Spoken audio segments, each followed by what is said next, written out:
ദൈവമനുഷ്യൻ്റെ സ്നേഹഗീത അധ്യായം 39.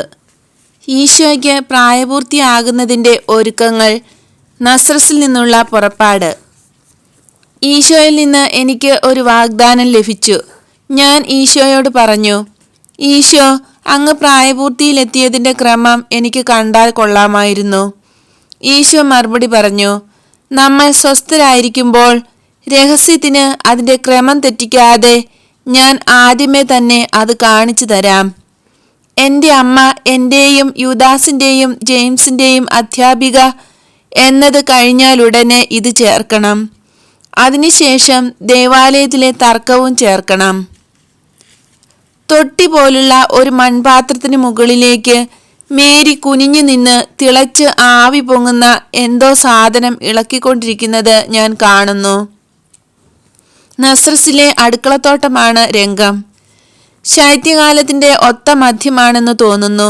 കാരണം ഒലിവ് മരങ്ങൾ ഒഴികെ മറ്റെല്ലാ വൃക്ഷങ്ങളും ചെടികളും ഇലകളൊന്നുമില്ലാതെ അസ്ഥിപഞ്ജരം പോലെയുണ്ട്. വളരെ ഉയരെ ആകാശത്തിന് നല്ല തെളിച്ചമുണ്ട്, മനോഹരമായ സൂര്യപ്രകാശവും. എന്നാൽ നഗ്നമായിരിക്കുന്ന വൃക്ഷച്ചില്ലകളെ ഇളക്കി മറിക്കുന്ന തണുത്ത കാറ്റിന് ഒരു കുറവുമില്ല. കടുത്ത തവിട്ട് നിറമുള്ള ഉടുപ്പാണ് മേരി ധരിച്ചിരിക്കുന്നത്. നിറത്തിൻ്റെ കടുപ്പം കൊണ്ട് കറുപ്പ് പോലെ തന്നെ തോന്നിക്കുന്നു. പരിപരുത്ത ഒരു തുണി ഏപ്രൺ പോലെ മുന്നിൽ കെട്ടിയിട്ടുണ്ട്, ഉടുപ്പ് ചീത്തയാകാതിരിക്കാൻ.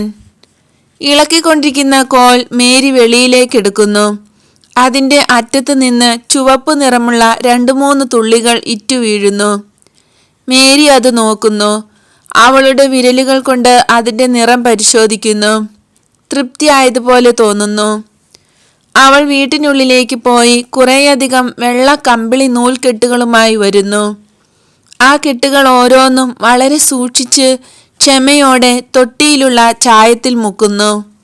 അവൾ ജോലി തിരക്കിലായിരിക്കെ അനുജത്തി അൽഫേയൂസിൻ്റെ ഭാര്യ മേരി ജോസഫിൻ്റെ പണിപ്പുരയിൽ നിന്ന് ഇറങ്ങി വരുന്നു. രണ്ടുപേരും അഭിവാദ്യം ചെയ്ത് സംഭാഷണത്തിലേർപ്പെടുന്നു. അത് നന്നായിരിക്കുന്നോ? അൽഫേയൂസിൻ്റെ ഭാര്യ ചോദിക്കുന്നു. എന്ന് ഞാൻ പ്രത്യാശിക്കുന്നു. പുറജാതിക്കാരിയായ ആ സ്ത്രീ എന്നോട് തറപ്പിച്ചു പറഞ്ഞു, ഇതാണ് ആ നിറമെന്നും റോമിൽ അവർ ഇങ്ങനെ തന്നെയാണ് ഇത് ചെയ്യുന്നതെന്നും. നിന്നെ പ്രതിയാണ് അവൾ ഇതെനിക്ക് തന്നത്. നീ ചെയ്തു കൊടുത്ത ചിത്രത്തയ്യൽ അവൾക്ക് വളരെ ഇഷ്ടപ്പെട്ടു. അവൾ പറഞ്ഞത് റോമിൽ പോലും ഇത്ര ഭംഗിയായി ചിത്രത്തയ്യൽ ചെയ്യുന്നവരില്ലെന്നാണ്. അത് ചെയ്ത് നിന്റെ കണ്ണു വേദനിച്ചു കാണും. മേരി പുഞ്ചിരി തൂകി. അത് ഒരു നിസ്സാര തയ്യലായിരുന്നു എന്ന അർത്ഥത്തിൽ തല കുലുക്കുന്നു. അനുജത്തി അവസാനത്തെ കമ്പിളിക്കെട്ടുകൾ മേരിയുടെ കയ്യിൽ കൊടുക്കുന്നതിന് മുമ്പ് അവയെ ഉറ്റു സൂക്ഷിച്ചുകൊണ്ട് പറയുന്നു, എത്ര മനോഹരമായിട്ടാണ് നീ ആ നൂൽ നൂറ്റിട്ടുള്ളത്. വളരെ കനം കുറഞ്ഞ് മാർദ്ദവവും മിനുസവുമുള്ളതും ആയതുകൊണ്ട് ഇവ മുടി പോലിരിക്കുന്നു. നീ എല്ലാം എത്ര നന്നായി ചെയ്യുന്നു, അതും എത്ര വേഗത്തിൽ. ഈ അവസാനം മുക്കുന്നത് കുറെ കൂടി നേരിയ നിറമായിരിക്കുമോ? അതെ, അത് ഉടുപ്പിനുള്ളതാണ്. പുറംകുപ്പായം കുറെ കൂടി കടുപ്പമുള്ള നിറമായിരിക്കും. 2 സ്ത്രീകളും കൂടി ആ തൊട്ടിക്കരികിൽ ജോലി ചെയ്യുന്നു. മനോഹരമായ വയലറ്റ് നിറമുള്ള കമ്പിളി അവർ തൊട്ടിയിൽ നിന്ന് പുറത്തെടുത്ത് വേറൊരു ചെറിയ പാത്രത്തിലെ തണുത്ത വെള്ളത്തിൽ മുക്കുന്നു. അടുത്തുള്ള ഒരു ഉറവയിൽ നിന്ന് അല്പാൽപമായി ഊറി വരുന്ന വെള്ളം ആ പാത്രം നിറയെയുണ്ട്. മഞ്ഞ് പോലെ തണുത്ത വെള്ളം. അവർ കമ്പിളി പലതവണ തണുത്ത വെള്ളത്തിൽ ഊരിയ ശേഷം മരക്കൊമ്പുകളിൽ വിലങ്ങനെ കെട്ടിവെച്ചിരിക്കുന്ന ചുള്ളികളിൽ നിരത്തിയിടുന്നു. അവ ഈ കാറ്റേറ്റ് വേഗം ഉണങ്ങും, നന്നായി ഉണങ്ങും. അനുജത്തി പറയുന്നു, നമുക്ക് ജോസഫിൻ്റെ പക്കലേക്ക് പോകാം. അവിടെ തീ കൂട്ടിയിട്ടുണ്ട്. തീ ഇപ്പോൾ തണുത്ത് മരവിച്ചിട്ടുണ്ടാകും. നമ്മുടെ നാഥ പറയുന്നു, നീ സഹായിച്ചത് വലിയ ഉപകാരമായി. അധികം ബന്ധപ്പെടാതെ വളരെ വേഗം ഞാൻ അത് ചെയ്തു തീർത്തു. നിന്നോട് എനിക്ക് വളരെ നന്ദിയുണ്ട്. ഓ മേരി, നിനക്ക് വേണ്ടി ചെയ്യാൻ പാടില്ലാത്തതായി എനിക്കൊന്നുമില്ല. നിന്റെ അടുത്തായിരിക്കുന്നത് എത്ര വലിയ ആനന്ദമാണ്. അതും ഈ ജോലിയെല്ലാം ഈശോയ്ക്ക് വേണ്ടിയാണ്. അവൻ വാത്സല്യം നിറഞ്ഞ ഓമന മകൻ, നിന്റെ പുത്രൻ. അവൻ്റെ പ്രായപൂർത്തി ആഘോഷത്തിന് ഞാൻ നിന്നെ സഹായിക്കുമ്പോൾ അവൻ എൻ്റെയും മകനാണെന്ന് എനിക്ക് തോന്നിപ്പോകുന്നു. 2 സ്ത്രീകളും കൂടി പണിപ്പുരയിലേക്ക് പോകുന്നു. ആശാരി പണിയുന്ന സ്ഥലത്തുള്ള ആ ഗന്ധം, തടി ചിന്തേറിടുമ്പോഴുള്ള മണം ആ പണിപ്പുര നിറഞ്ഞു നിൽക്കുന്നു. ദർശനം തൽക്കാലത്തേക്ക് ഇവിടെ നിൽക്കുന്നു. ഉടനെ തന്നെ ഈശോ, ഇപ്പോൾ 12 വയസ്സായ ഈശോ ജെറുസലേമിലേക്ക് പുറപ്പെടുന്നതായി കാണപ്പെടുന്നു. ഈശോ വളരെ കോമളനായി കാണപ്പെടുന്നു. നന്നായി വളർന്നിട്ടുണ്ട്. ചെറുപ്പക്കാരിയായ അമ്മയുടെ ഒരു ഇളയ സഹോദരനെന്ന് തോന്നിക്കും. മേരിയുടെ തോൾ വരെ പൊക്കം വച്ചു. സ്വർണ്ണ നിറമുള്ള ചുരുണ്ട മുടി അമ്മയുടെ തോളിൽ മുട്ടുന്നുണ്ട്. ബാല്യത്തിലേതുപോലെ മുടി നീളം കുറഞ്ഞതല്ല. ഇപ്പോൾ കാതുവരെ ഇറങ്ങിക്കിടക്കുന്നു. നിറയെ ചുരുളുകളായി നിർമ്മിച്ചിരിക്കുന്ന ഒരു സ്വർണ്ണ തൊപ്പി ധരിച്ചിരിക്കുന്നത് പോലെയുണ്ട്. ഉടുപ്പിന് ചുവപ്പ് നിറമാണ്. ഒരുതരം ഇളം ചുവപ്പായ മാണിക്യക്കല്ലിൻ്റെ നിറം. നീളമുള്ള ഉടുപ്പ് പാദം വരെ നീണ്ടു കിടക്കുന്നു. ചെരുപ്പ് ധരിച്ചിരിക്കുന്ന പാദങ്ങൾ മാത്രം കാണാം. ഉടുപ്പ് വളരെ അയവുള്ളതാണ്. നീണ്ട് ഏറെ വീതിയുള്ള കൈകൾ ഉടുപ്പിൻ്റെ കഴുത്തിലും കൈകളുടെ വക്കിനും അടിയിലത്തെ വക്കിനും ഒരേ നിറത്തിൽ ഗ്രീക്ക് ചിത്രപ്പണി നെയ്ത് മനോഹരമാക്കിയിട്ടുണ്ട്. എത്ര ഭംഗിയായിരിക്കുന്നു! ഈ ദർശനം പകർത്തി എഴുതുമ്പോൾ തുടർന്നുള്ള ഭാഗത്തിനായി കാത്തിരിക്കുക. അത് ഒരു പുതിയ ബുക്കിൽ എഴുതാം. ഈശോ അമ്മയോടൊത്ത് നസ്രസിലെ വീട്ടിൽ ഭക്ഷണമുറിയിലേക്ക് പോകുന്നത് ഞാൻ കാണുന്നു. ഈശോ 12 വയസ്സുള്ള സുന്ദരനായ ഒരു ബാലൻ. ശരീരത്തിന് നല്ല പുഷ്ടി, നല്ല ഉയരം, എന്നാൽ ഏറെ വണ്ണമില്ല. നിറം കാണുമ്പോൾ ഉള്ളതിൽ കൂടുതൽ പ്രായം തോന്നിക്കുന്നു. അമ്മയുടെ തോളുവരെ പൊക്കമായി. മുഖം ഇപ്പോഴും കുട്ടികളുടേതുപോലെ റോസ് നിറത്തിൽ വൃത്താകൃതിയിലാണ്. യുവത്വത്തിലും പൂർണ്ണ മനുഷ്യനായി വളരുമ്പോഴും ഈ മുഖം മെലിഞ്ഞ് നിറമില്ലാത്തതായി തീരും. മഞ്ഞ കലർന്ന റോസ് നിറമുള്ള ചിലയിനം വെൺകല്ലിൻ്റെ നിറത്തിലാകും. ഈശോയുടെ കണ്ണുകൾ ഇപ്പോൾ കുട്ടികളുടെ കണ്ണുകൾ പോലെ തന്നെ. വലിയ കണ്ണുകൾ, മലർക്കെ തുറന്നു നോക്കുന്ന കണ്ണുകൾ. അവയ്ക്ക് ആനന്ദത്തിൻ്റെ ഒരു തിളക്കമുണ്ട്. നോട്ടത്തിൻ്റെ ഗൗരവത്തിൽ ആ തിളക്കം അപ്രത്യക്ഷമാകുന്നു. കുറെ കാലം കഴിയുമ്പോൾ ആ കണ്ണുകൾ അത്രയും തുറക്കുകയില്ല. കൺപീലികൾ കണ്ണിൻ്റെ പാതിയും മറയ്ക്കും. നിർമ്മലനും പരിശുദ്ധനുമായവനിൽ നിന്ന് ലോകത്തിൻ്റെ അത്യന്ത ദുഷ്ടത അങ്ങനെ മറയ്ക്കപ്പെടും. അത്ഭുതങ്ങൾ ചെയ്യുന്ന സമയത്ത് അവ തുറക്കും, പ്രകാശമാനമാകും. ഇപ്പോഴത്തേതിൽ കൂടുതൽ പ്രകാശിക്കും.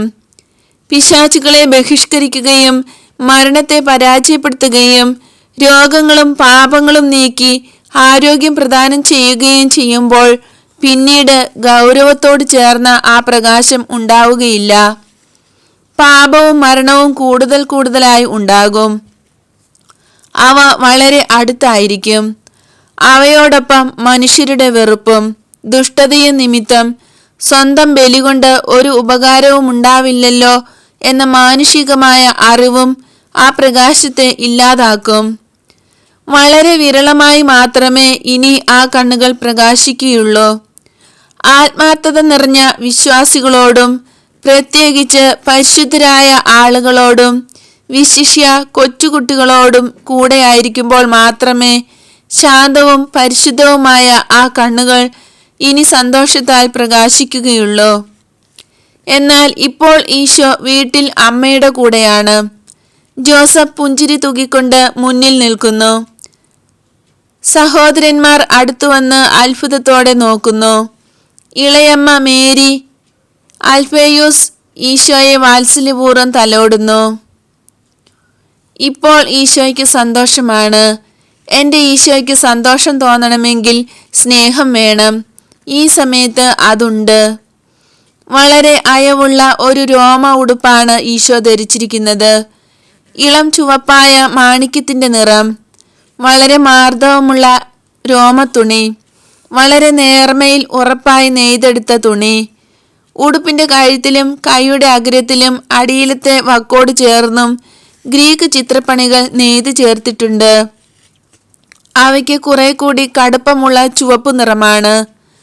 ചെരിപ്പുകൾ പുതിയതാണ്. 2 വള്ളികൾ കോർത്ത് ചുറ്റിക്കെട്ടുന്ന സാധാരണ തരമല്ല, നന്നായിട്ടുണ്ടാക്കിയതാണ്. ഉടുപ്പ് അമ്മ നിർമ്മിച്ചതാവണം. കാരണം അനുജത്തി അത് നോക്കി അത്ഭുതപ്പെടുകയും പുകഴ്ത്തി പറയുകയും ചെയ്യുന്നു. ഈശോയുടെ സ്വർണ്ണ നിറമുള്ള മുടിക്ക് ഇപ്പോൾ സ്വല്പം കൂടി ഇരുണ്ട നിറമായിട്ടുണ്ട്.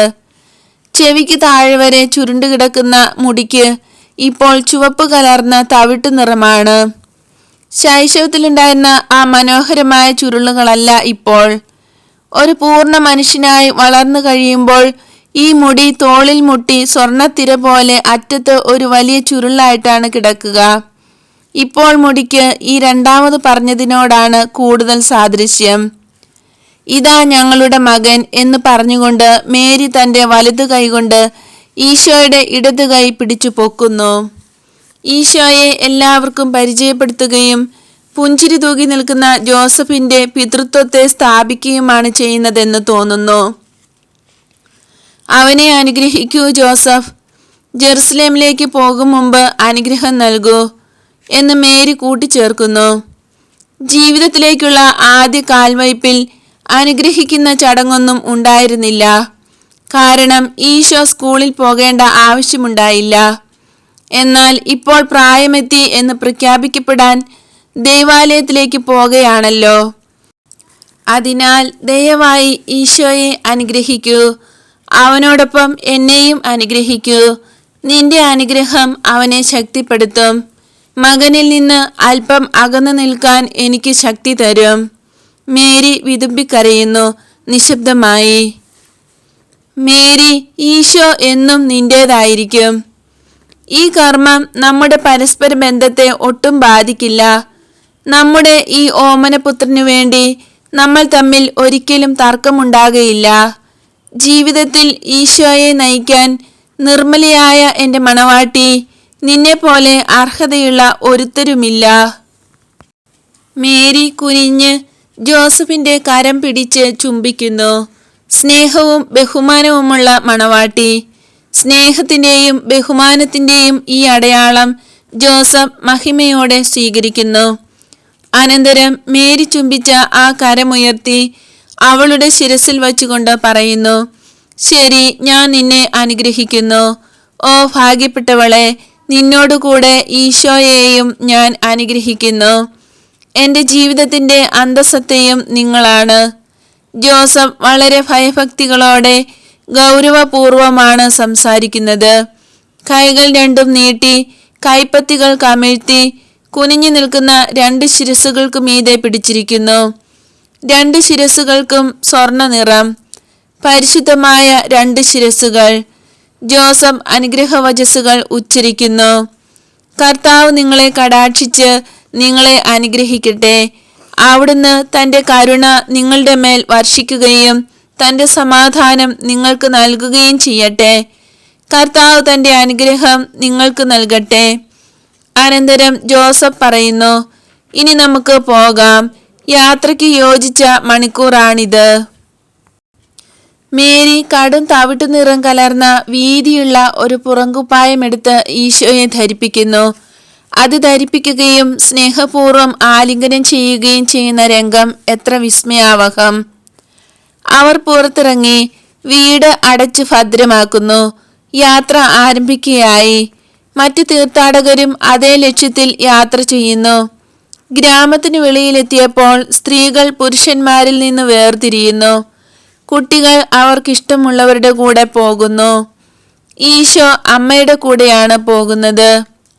ഏറ്റവും ആനന്ദദായകമായ വസന്തകാലത്തെ മനോഹരമായ നാട്ടിൻപുറങ്ങളിലൂടെ അധിക സമയവും സങ്കീർത്തനങ്ങൾ പാടിക്കൊണ്ട് തീർത്ഥാടകർ പോകുന്നു. പുൽത്തകിടികൾ പുതുമയാർന്നിരിക്കുന്നു. ധാന്യങ്ങൾ വിളഞ്ഞ് വയലുകൾ ആകർഷകമാണ്. വൃക്ഷങ്ങളിൽ തളിരിലകൾ പൊട്ടിവിടരുന്നു. വയലുകൾക്കിടയിലൂടെയുള്ള വഴികളിൽ തീർത്ഥാടകർ പാടുന്നത് കേൾക്കാം. വൃക്ഷക്കൊമ്പുകളിലിരുന്ന് പക്ഷികൾ തങ്ങളുടെ സ്നേഹഗാനങ്ങൾ പാടുന്നതും കേൾക്കാം. നല്ല തെളിവുള്ള അരുവികളിൽ കരയിൽ നിൽക്കുന്ന പൂക്കൾ പ്രതിഫലിച്ചു കാണാം. ആട്ടിൻകുട്ടികൾ തള്ളമാരുടെ അടുക്കൽ ചാടിക്കളിക്കുന്നു. ഏപ്രിൽ മാസത്തിലെ ആകാശം മനോഹരവും എല്ലായിടത്തും സന്തോഷവും സമാധാനവും. ദർശനം ഇങ്ങനെ അവസാനിക്കുന്നു.